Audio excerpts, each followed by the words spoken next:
Hello everyone, this is Ron from High Tech Legion, and this is part of our review of the MSI GTX 650Ti Power Edition video card. And this is the part where we take a look at how to overclock this video card, and also we try to listen to the sound of the Cyclone II Thermal design. Of course, you can see here I have the MSI Afterburner, which we use for overclocking the MSI GTX 650Ti Power Edition video card. And the first thing you should do is go to the settings, in case you haven't done this overclocking before. You just go here and make sure that the unlock voltage control is ticked, as you can see there. Once you check that, you hit OK, it will ask you to restart. Once you restart it, you can see that the core voltage here is usable, and there's a drop down. Since it is a triple over voltage feature, you can adjust the core voltage, memory voltage, and auxiliary voltage, which is the PLL. You can set those to maximum and adjust your core clock and memory clock down here. Of course, the core clock is already slightly overclocked from the default 925 MHz to 933 MHz, and you can add more here. Of course, with the additional voltage, you can't push it further. I push it further with plus 190, a bit further. Of course, you can see the temperature is not a problem at all. Even 20. My room is a bit cool right now, actually. And it's 28 degrees cooler than with the I actually have the case with the case closed. It will actually be a lot hotter. Well, not a lot hotter, but it was 30 degrees when I measured it.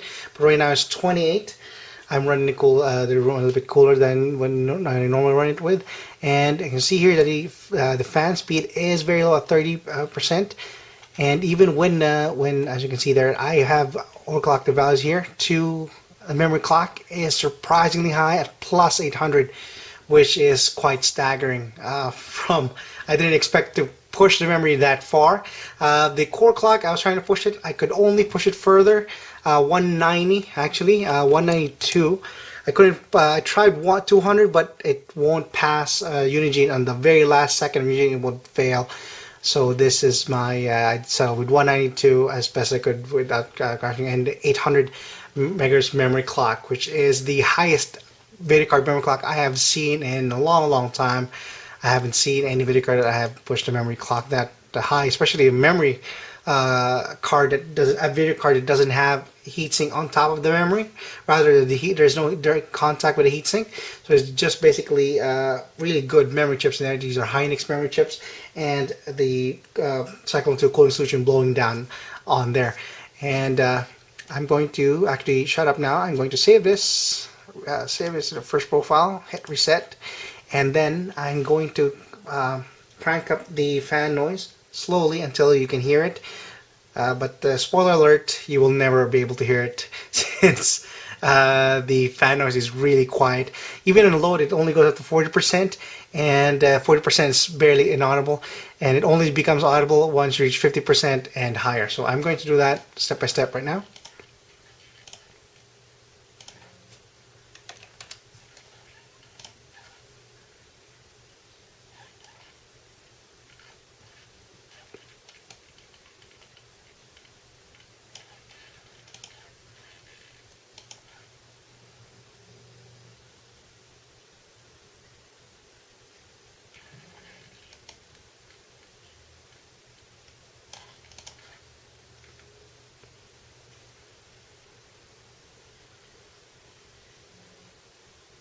It starts to become audible here, as you can hear. I still can't hear it over the hard drive, actually.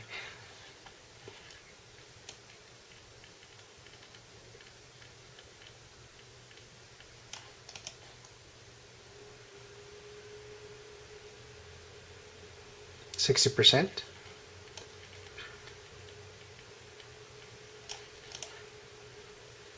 70%.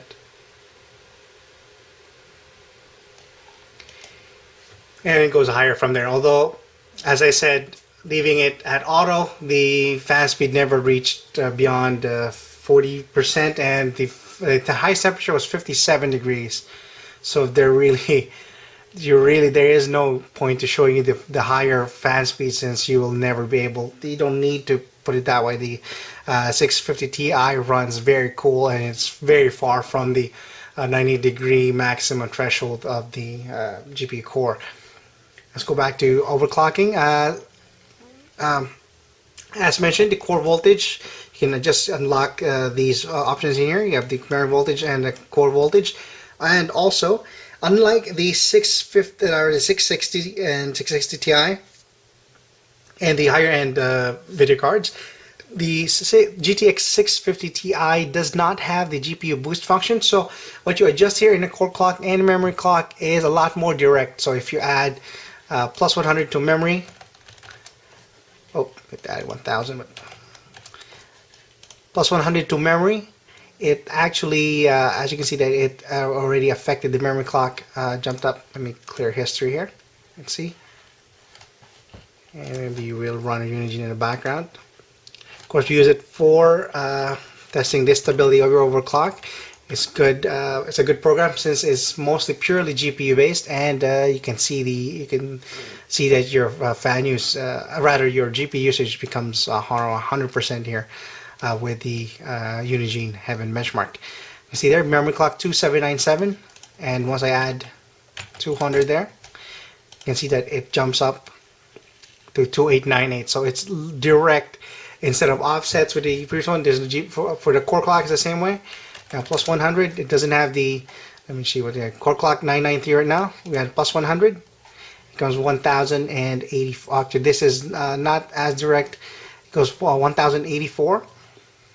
But let's see if it goes up higher the more we push it. See there, it goes up 1150. And let's say 198. And as I mentioned, I'm surprised that I hit around 800 with the memory clock.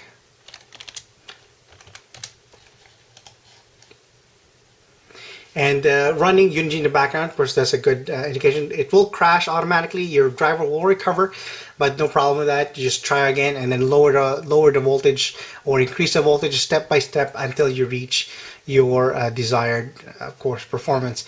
And as you can see here, that the temperature, it's still, the fan is still not ramping up higher than what we usually is. It's 54 degrees. This is overclocked already, so it's still only halfway on the maximum. The fan tachometer is barely even from 990 to 1080, so the fan doesn't need to ramp up high at all. It actually just stays around that area, so it stays inaudible the entire time. So that's a good thing to have. You have the fan speed here ramping up from 30 to 39, but it's like really minuscule steps. This is a PWM fan, so again, no problem with the temperatures or the fan noise. One of the things I love about the Kepler cards is that they run a lot cooler compared to the Fermi, and especially the 400 series video cards, the initial Fermi video cards compared to the 500 series video cards. And the performance jump is also a lot higher compared to the previous generation 500 series. And that should pretty much cover it. As you can see, it's quite stable. 198 core clock, memory clock, plus 800. I'm running Unigine in the back, maximum settings, and go back to our review now at www.hightechlegion.com. You can read the rest of the review there, read the benchmarks, compare it with the other video cards I reviewed, and also our 650 Ti video cards we reviewed, including the reference video card from NVIDIA. Again, thanks for watching. Come subscribe to our YouTube channel, youtube.com/HTL Hightech Legion, and go to our Facebook at facebook.com/HTL Reviews. Again, thanks for watching, and see you next time.